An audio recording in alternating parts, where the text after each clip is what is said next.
हनुमत कौन काम बा बिगड़ल बा तो बनवला के। ओ हनुमत कौन काम बा बिगड़ल बा तो बनवला के। रावण के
समझवला के रावण के समझवला के हो।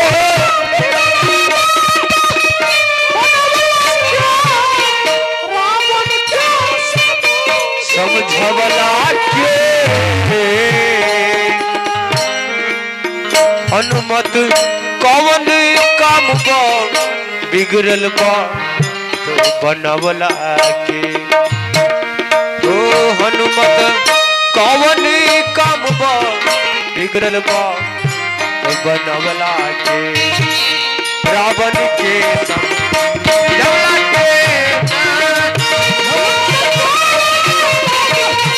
बिगड़ल बा बनवला से। रावण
रावण के सब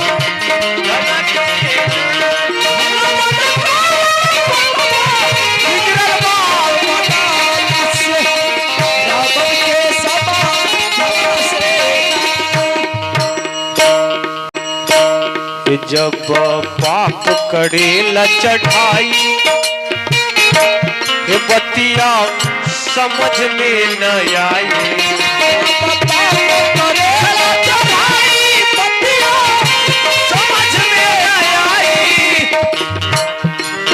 जब पाप करेला चढ़ाई बतिया समझ में न आई। पाप करेला चढ़ाई बतिया समझ में न आई। जब पाप करेला चढ़ाई बतिया समझ में न आई।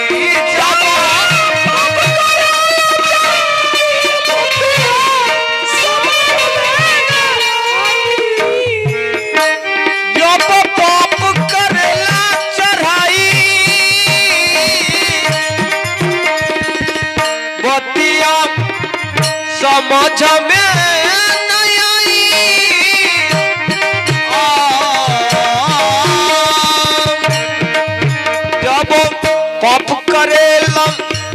चढ़ाई बतिया बतिया समझ में न हे आई।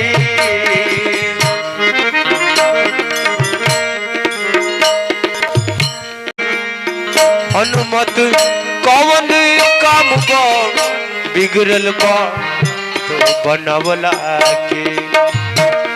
ओ हनुमत कौन काम बा बिगड़ल बा तो बनवला के।